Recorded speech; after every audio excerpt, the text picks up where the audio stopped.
نحمده ونستعينه ونستغفره ونعوذ بالله من شرور أنفسنا ومن سيئات أعمالنا من يهده الله فلا مضل له ومن يضلل فلا هادي له أشهد أن لا إله إلا الله وحده لا شريك له وأشهد أن محمدا عبده ورسوله صلى الله عليه وعلى آله وأصحابه ومن تبعهم بإحسان إلى يوم الدين أما بعد. Jamaah sekalian, kaum muslimin dan muslimah rahimani wa rahimakumullah jami'a. Alhamdulillahirabbil alamin.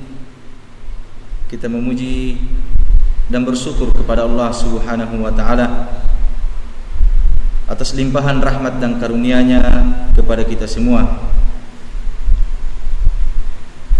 Sehingga di malam ini kita masih sempat melaksanakan salah satu kewajiban kita, salat maghrib secara berjamaah. Kemudian Al-Ustaz Hilal hafizahullah ta'ala masih memberikan kesempatan kepada kami untuk kita saling berkumpul, saling menasihati, saling menziarahi.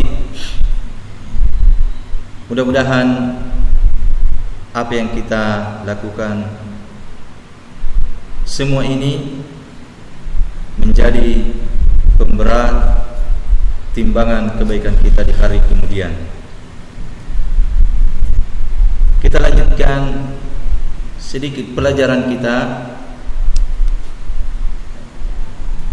Berlalu di pertemuan pertama di masjid dekat lapangan sana, kita membaca risalah Syekh Abdurrahman bin Nasir As-Sa'di rahimahullahu ta'ala. Risalah beliau adalah sebab-sebab dan amalan-amalan yang dilipat gandakan pahalanya di sisi Allah Subhanahu wa taala. Sebagaimana telah kita sebutkan bahwa risalah ini adalah jawaban dari pertanyaan yang diajukan kepada beliau. Ma hiyal asbab wal a'mal allati yudha'afu thawabuha?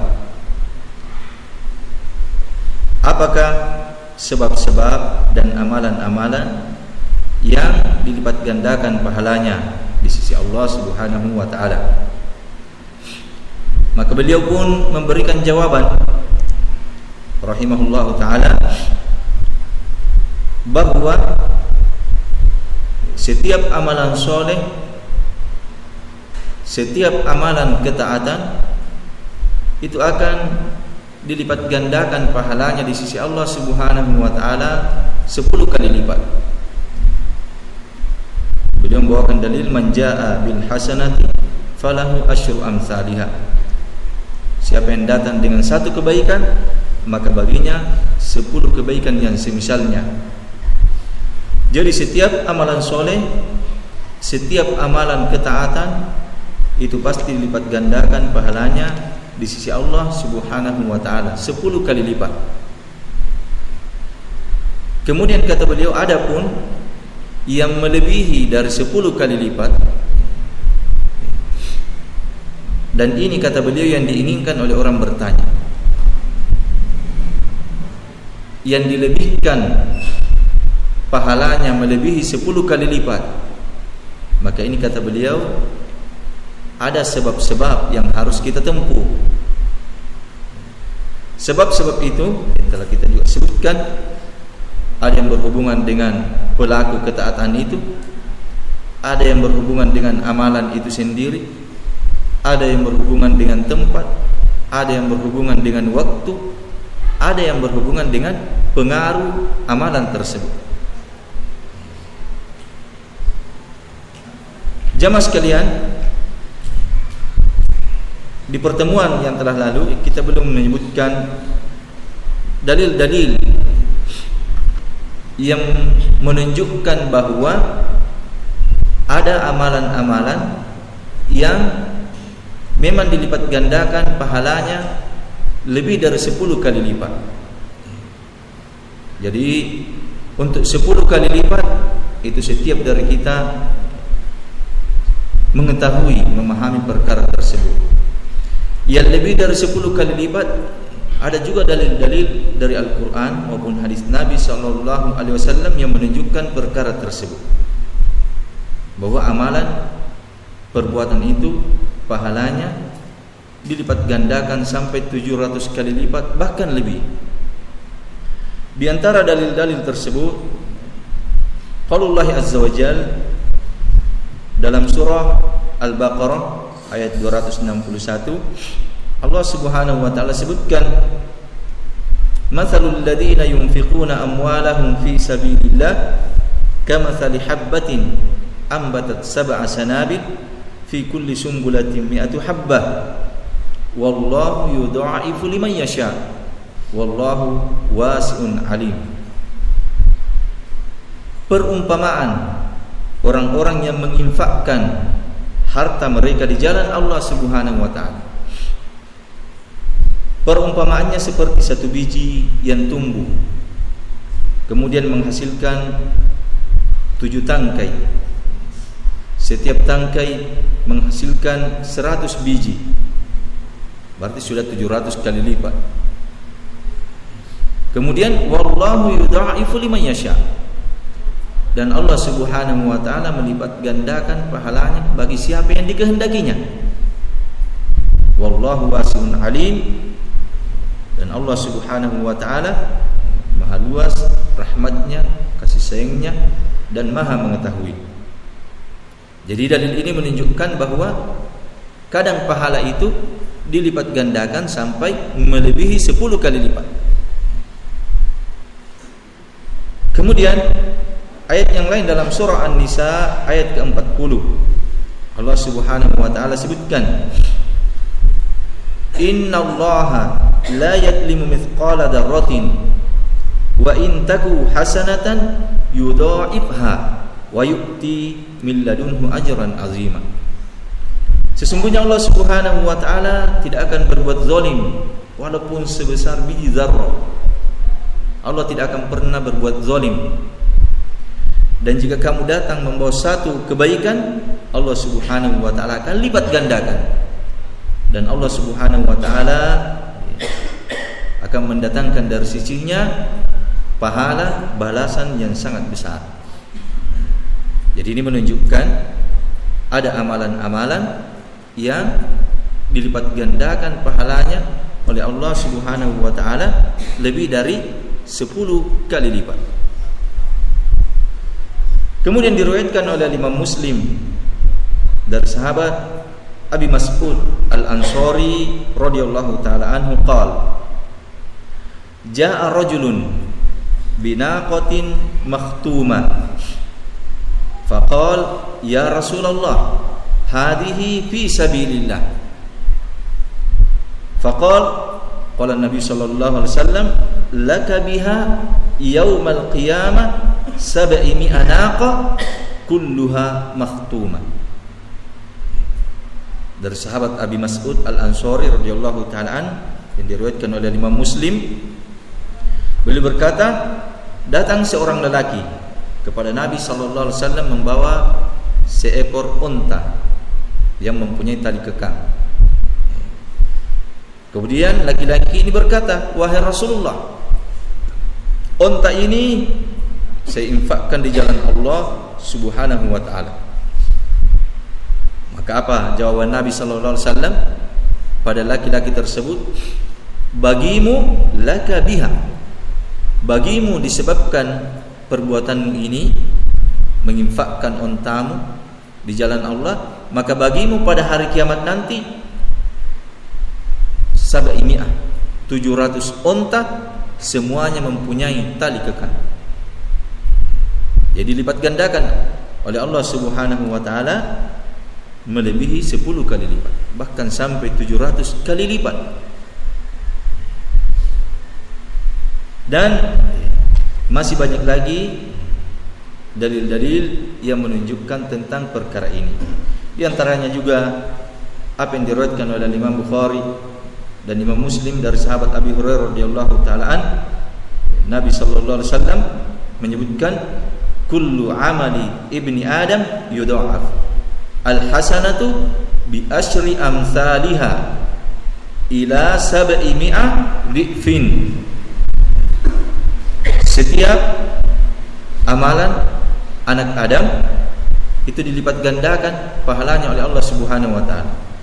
Satu kebaikan balasannya 10 yang semisalnya sampai 700 kali lipat. Jadi ini menunjukkan lebih dari 10 kali lipat.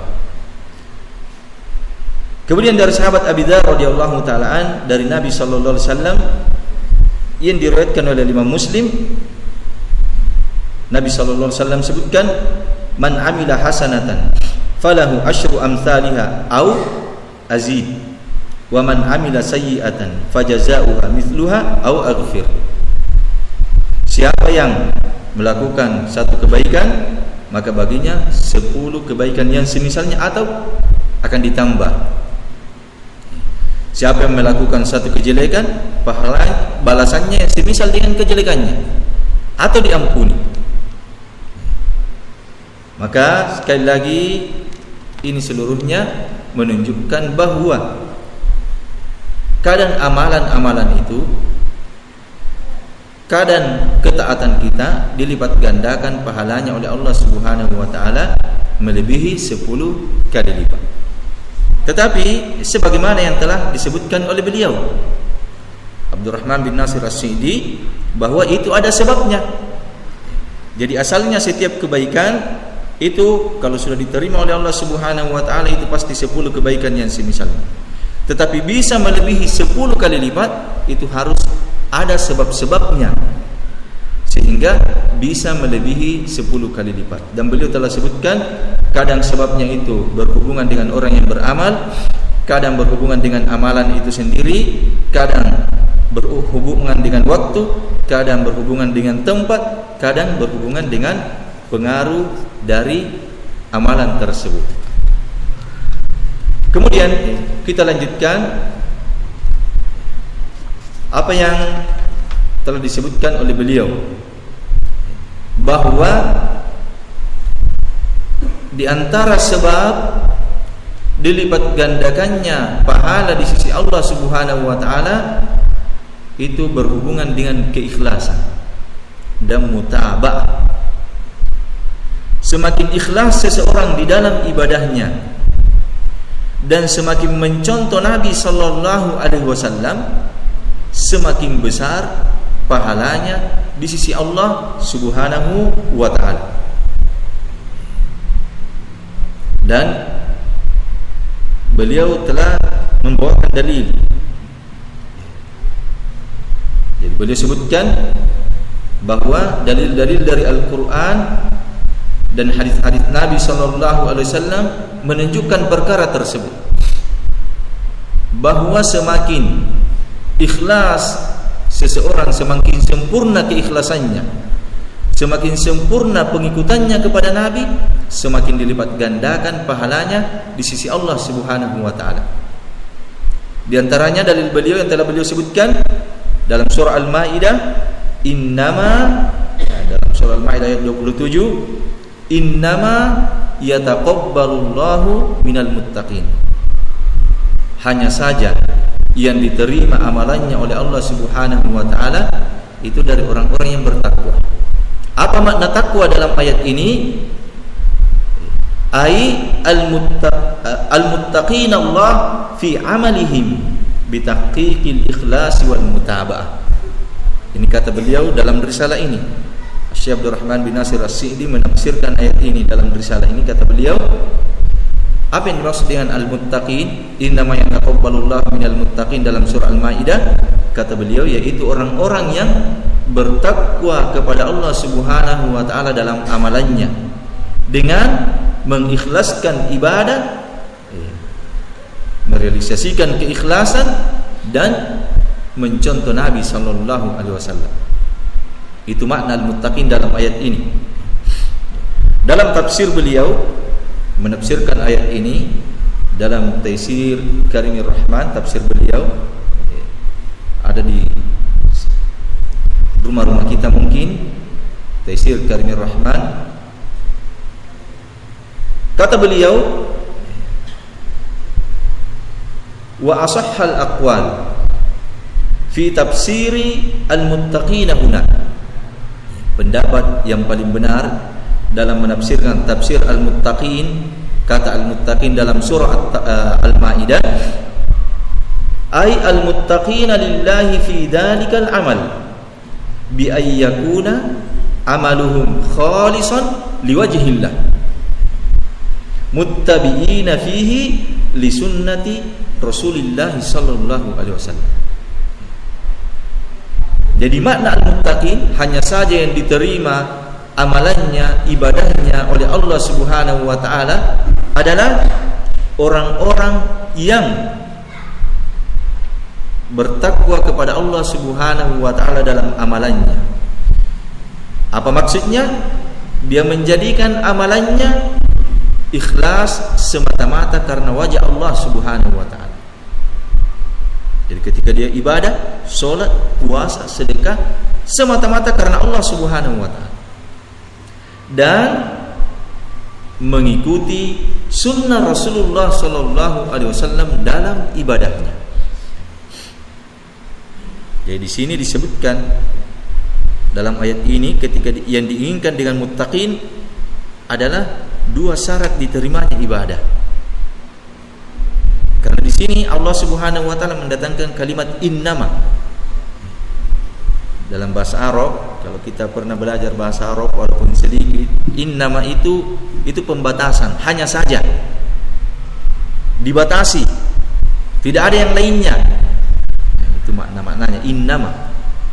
Jadi hanya saja yang diterima ibadahnya oleh Allah Subhanahu wa taala kalau ibadah itu datangnya dari orang-orang yang muttaqin. Apa yang diinginkan dengan al-muttaqin dalam ayat ini adalah orang yang ketika beribadah dia ikhlas karena Allah Subhanahu wa taala dan mengikuti Nabi sallallahu alaihi wasallam dalam ibadahnya. Ini pentingnya keikhlasan. Pentingnya mengikuti Nabi sallallahu alaihi wasallam. Karena ini menjadi syarat diterimanya ibadah kita oleh Allah Subhanahu wa taala. Jadi ini jamaah sekalian, makna al-muttaqin dalam ayat ini dalam surah Al-Maidah ayat ke-27 bahwa al-muttaqin innama yataqabbalullahu minal muttaqin. Al-muttaqin di sini maknanya adalah yang ikhlas ibadahnya karena Allah dan mengikuti Nabi sallallahu alaihi wasallam. Di dalam Al-Qur'an banyak kita menjumpai kalimat-kalimat takwa. Dan itu di setiap tempat kadang ada makna yang diinginkan, bukan makna pada tempat yang lainnya. Seperti tadi dalam Al-Maidah, al-muttaqin di situ yang diinginkan adalah orang yang ikhlas dan mencontoh Nabi sallallahu alaihi wasallam. Kadang al-muttaqin itu yang diinginkan adalah al-khasyah, takut kepada Allah Subhanahu wa taala. Seperti dalam surah firman qaulullah azza wajalla, ya ayyuhan nasu taqu rabbakum. Wahai sekalian manusia, ittaqu rabbakum. Ittaqu, kalimat takwa. Berkata sebagian ahli tafsir bahwa yang diinginkan di sini adalah ikhsyaw. Takutlah kepada Rabb kalian. Kadang kalimat takwa dimaknakan dengan ibadah. Seperti dalam ayat wa ana rabbukum fattaqun, dan saya adalah Rabb kalian, fattaqun ai ubudun. Jadi yang diinginkan dalam ayat ini wa ana rabbukum fattaqun, dan saya adalah Rabb kalian, maka beribadahlah kepadaku. Jadi sudah 3 makna dari kalimat takwa di dalam Al-Quran. Dalam surah Al-Ma'idah diinginkan keikhlasan dan mutaba'ah. Kemudian ya ayuhan nasu taqu rabbakum, yang diinginkan di situ adalah al-khasyah. Kemudian wa ana rabbukum fattaqun, yang diinginkan di situ adalah al-ibadah. Kadang yang diinginkan adalah tarkul maksiyah, meninggalkan perbuatan maksiat. Seperti wa'tul buyuta min abwabiha wattaqullah, datangilah rumah-rumah itu dari pintu-pintunya. Wattaqullah, kalimat takwa, bertakwalah kalian kepada Allah. Ai la ta'saw, jangan kamu bermaksiat kepadanya. Ini yang diinginkan dalam kalimat takwa. Kemudian kadang yang diinginkan adalah at-tauhid. Seperti dalam ayat Allah Subhanahu wa taala sebutkan anittaqullah, dalam surah walaqad wassayna alladziina utul kitaba min qablikum wa iyyakum anittaqullah wa in takfuru fa inna lillahi ma fis samawati wa ma fil ardh. Sungguh kami telah mewasiatkan kepada orang-orang sebelum kalian dan kepada kalian anittaqullah, supaya kalian bertakwa kepada Allah Subhanahu wa taala. Ai, apa maknanya? Wahidu, supaya kalian mentauhidkan Allah Subhanahu wa taala. Dan masih banyak lagi, ada beberapa yang diinginkan dengan kalimat takwa. Ini penggunaan kalimat takwa di dalam Al-Quran. Kemudian apa sebenarnya makna takwa? Ta'rif dari kalimat takwa. Ulama kita memberikan beberapa ta'rif, penjelasan apa itu takwa sebenarnya. Namun kalau kita perhatikan, kesimpulannya kembali kepada 2 hal, yaitu melaksanakan perintah dan meninggalkan larangan.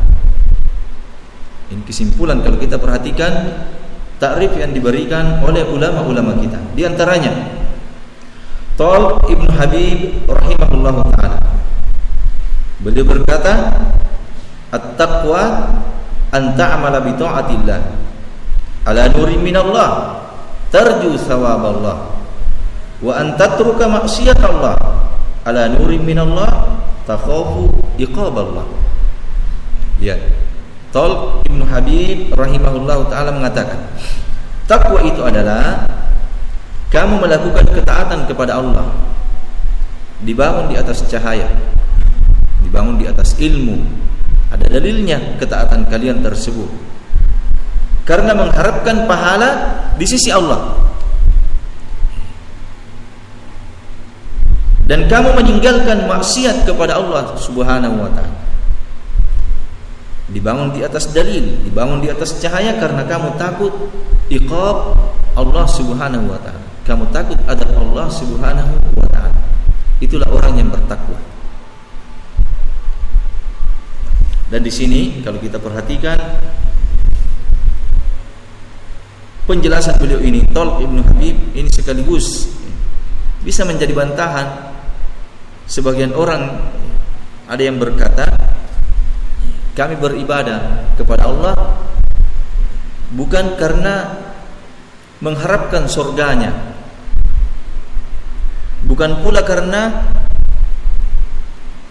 takut kepada nerakanya, tetapi saya beribadah kepada Allah karena cinta kepada Allah. Ini keliru. Di dalam Al-Quran dan hadis-hadis Nabi sallallahu alaihi wasallam menjelaskan kepada kita Allah memerintahkan kepada kita untuk beribadah kepada-Nya. Dan Allah menyebutkan apa yang Allah Subhanahu wa taala janjikan kepada kita berupa surganya dan yang selainnya dari kenikmatan. Adalah perkara yang sia-sia kalau Allah Subhanahu wa taala sebutkan semua itu bukan sebagai pemberi semangat kepada kita. Justru Allah Subhanahu wa taala sebutkan janji-janjinya kepada kita surga dan yang selainnya berupa kenikmatan supaya kita lebih bersemangat untuk beribadah kepada-Nya.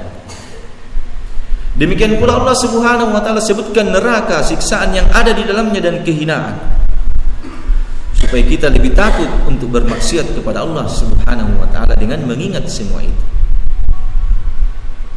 Dan yang benarnya kita beribadah kepada Allah Subhanahu wa taala karena kita cinta kepada Allah Subhanahu wa taala, mengharapkan pahala di sisinya, mengharapkan surganya, dan kita takut akan siksaannya. Jadi dibangun di atas 3 hal: cinta, harapan, dan takut. Jangan pernah ada yang hilang dari diri kita. Jadi ini Talq Ibn Habib rahimahullah ta'ala menyebutkan, takwa itu kamu melakukan ketaatan kepada Allah dibangun di atas ilmu karena mengharapkan pahala di sisi Allah Subhanahu wa taala. Kamu meninggalkan bermaksiat kepada Allah dibangun di atas ilmu karena takut azab Allah Subhanahu wa taala. Dan masih banyak lagi beberapa takrif yang disebutkan oleh ulama kita, tetapi semuanya kembali kepada apa yang telah kita sebutkan tadi, bahwa yang namanya takwa adalah kamu beramal, melaksanakan perintah dan meninggalkan larangan, dibangun di atas ilmu karena mengharapkan pahala dan takut akan azab Allah Subhanahu wa taala. Jadi kembali kepada penjelasan Syekh Abdul Rahman bin Nasir As-Sa'di rahimahullah ta'ala tentang pentingnya keikhlasan dan mutaba'ah, bahwa dia adalah sebab dilipat gandakannya pahala kita di sisi Allah Subhanahu wa ta'ala.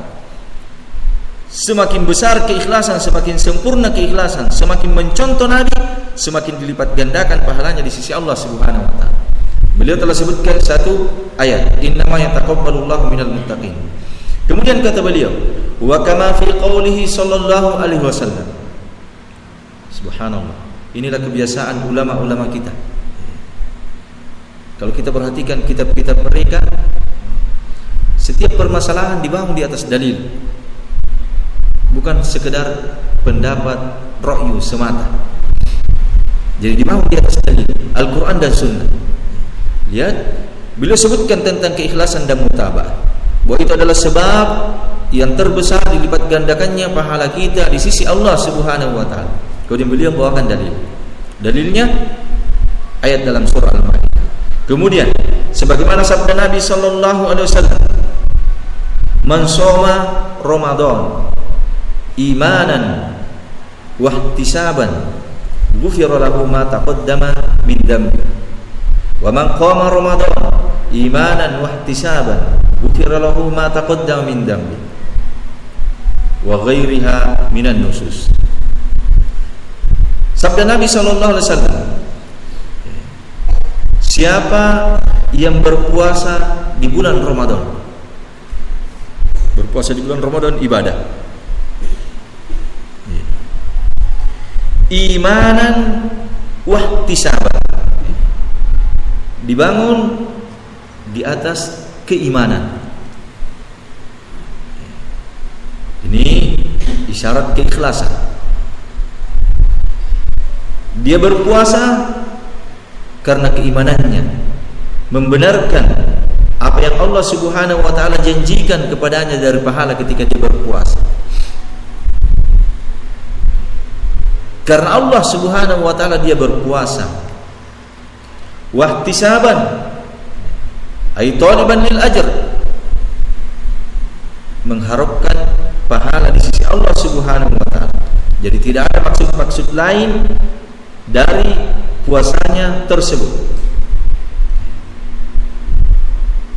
Dibangun di atas keimanan, mengharapkan pahala di sisi Allah Subhanahu wa taala.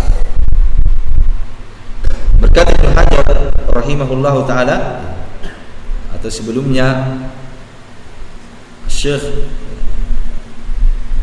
Ibrahim yang mensyarah juga kalimat ini, beliau sebutkan menjelaskan hadis ini, wa hadzal haditsu yatahaqqaqu fihi ma'na al-ikhlas wal mutaba'ah. Syekh Muhammad bin Ibrahim Al-Hamud, kata beliau, dalam hadis ini ada makna pelajaran untuk kita, bahwa dalam hadis ini terkandung makna keikhlasan dan mutaba'ah. Ikhlas karena Allah dan mengikuti Nabi sallallahu alaihi wasallam. Imanan wa ihtisaban.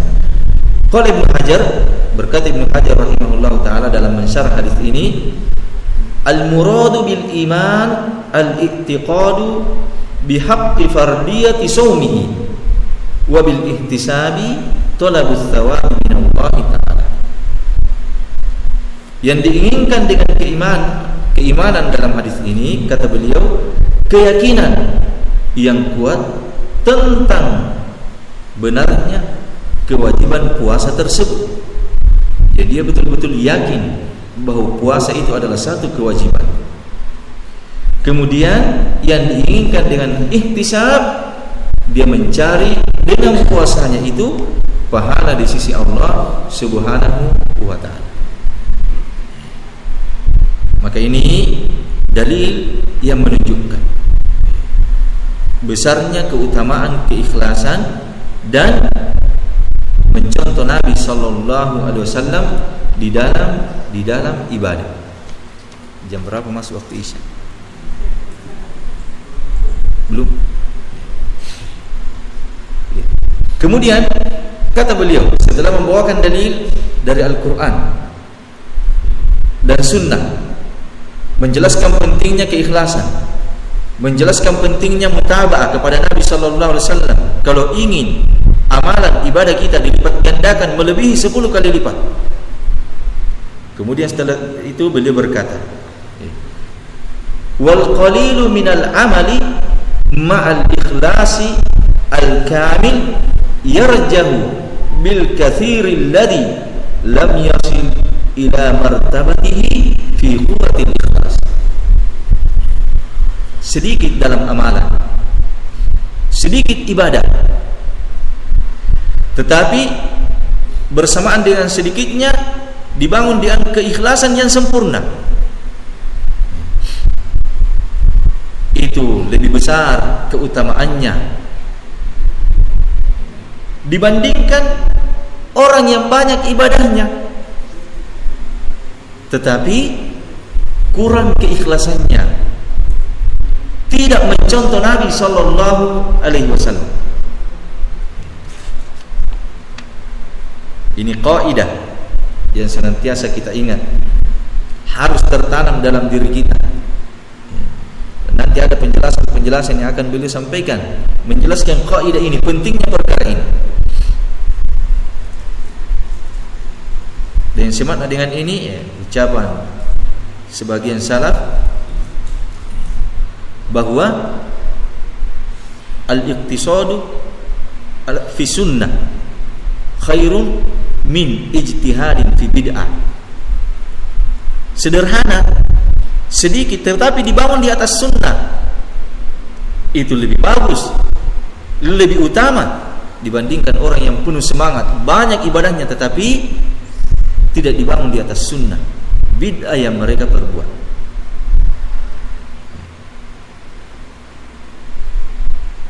Dan di dalam Al-Quran Allah Subhanahu wa ta'ala sebutkan, juga nanti akan disebutkan oleh beliau, bahwa Allah Subhanahu wa ta'ala dalam surah Al-Mulk, seperti dalam surah Al-Mulk, Tabarakalladzi biyadihil mulku wa huwa ala kulli syai'in qadir alladzi khalaqal mauta wal hayata liyabluwakum ayyukum ahsanu amala.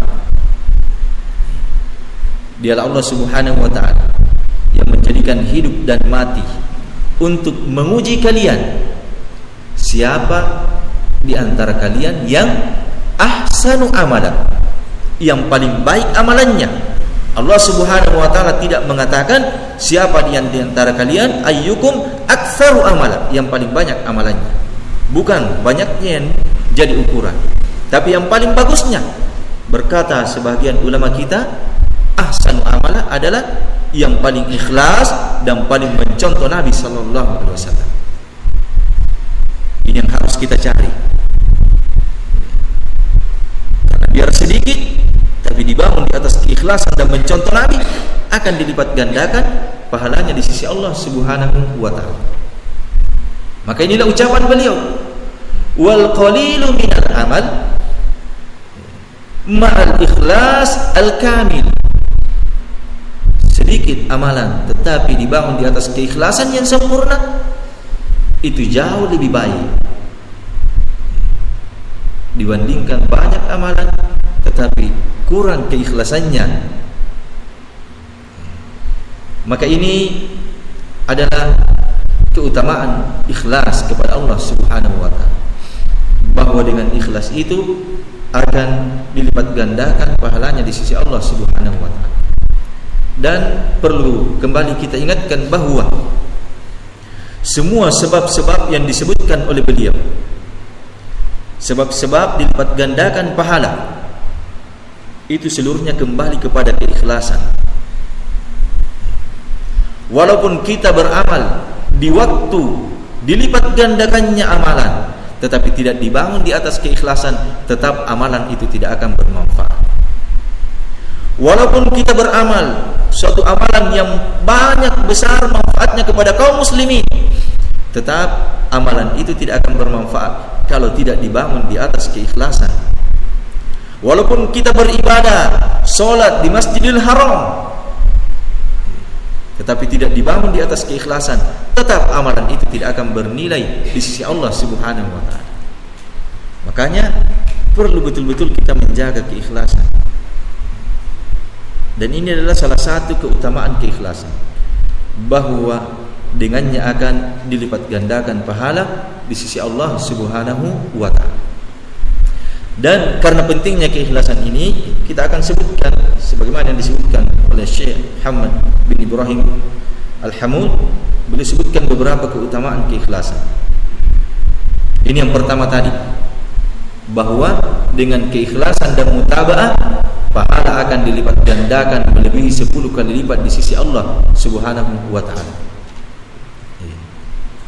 Keutamaan yang lainnya, kata beliau Syekh Muhammad bin Ibrahim Al-Hamud, beliau berkata, Allah Subhanahu wa taala sebutkan, wa ma umiru illa liya'budullaha mukhlishina lahud-din hunafa wa yuqimus salata wa yu'tuz zakata wa dzalika dinul qayyim. Dan tidaklah mereka diperintah kecuali supaya mereka beribadah kepada Allah Subhanahu wa taala, mengikhlaskan kepada Allah seluruh agama. Jadi keikhlasan adalah perintah Allah Subhanahu wa taala. Kita diperintah oleh Allah Subhanahu wa taala untuk mengikhlaskan seluruh agama, seluruh ibadah kepada Allah Subhanahu wa taala. Dan Nabi sallallahu alaihi wasallam sebutkan dalam sebuah hadis qudsi yang diriwayatkan oleh Imam Muslim, bahwasanya Allah Subhanahu wa taala menyebutkan, ana aghna syuraka anisyirk, man amila amalan asyraka fihi ma'i ghairi taraktuhu wa syirkahu. Allah Subhanahu wa taala sebutkan bahwa saya adalah zat yang tidak butuh kepada sekutu. Siapa yang melakukan suatu amalan, dia sekutukan saya dengan selainku, kata Allah Subhanahu wa taala, maka saya akan tinggalkan dia dan sekutunya tersebut. Akan ditinggalkan oleh Allah Subhanahu wa taala. Ini bahaya kesyirikan dan pentingnya keikhlasan. Qala Syekhul Islam Ibn Taimiyah, berkata Syekhul Islam Ibn Taimiyah rahimahullahu taala, bal ikhlasu din lillahi huwa ad-dinul ladzi la yaqbalu Allahu siwa. Bahkan kata beliau Syekhul Islam Ibn Taimiyah, mengikhlaskan agama, ibadah seluruhnya kepada Allah Subhanahu wa taala, itulah agama yang diterima oleh Allah Subhanahu wa taala. Tidak akan diterima selain yang dibangun di atas keikhlasan. Wa huwa alladhi ba'atha bihi al-awwalina wal akhirina min ar-rusul. Dan dengan keikhlasanlah, untuk perkara keikhlasan, Allah Subhanahu wa taala mengutus orang-orang yang terdahulu sampai terakhir dari kalangan para rasul. Kemudian kata beliau, wa anzala bihi jami'al kutub, dan Allah menurunkan Alkitab, semua kitab, untuk perkara keikhlasan tersebut, menyampaikan kepada manusia pentingnya keikhlasan tersebut. Ila akhir qauli rahimahullah ta'ala. Dan di antara ucapan beliau ketika beliau menyebutkan tentang keutamaan ibadah dan keikhlasan, berkata Syekhul Islam Ibnu Taimiyah, fa innal qalba, karena sesungguhnya hati, idza daqa ta'ama ibadatillah, kalau dia sudah merasakan indahnya, enaknya beribadah kepada Allah Subhanahu wa taala, kalau hati ini sudah merasakan nikmatnya beribadah kepada Allah Subhanahu wa taala, wal ikhlas lahu, sudah merasakan nikmatnya mengikhlaskan ibadah kepada Allah Subhanahu wa taala, lam yakun indahu syai'un qattun ahalla min dzalik, maka tidak akan lagi dia dapatkan sesuatu yang lebih manis dibandingkan ibadah tersebut. Wala alad, tidak ada yang lebih lezat, wala amta, tidak ada yang lebih nikmat, wala atyab, dan tidak ada yang lebih baik.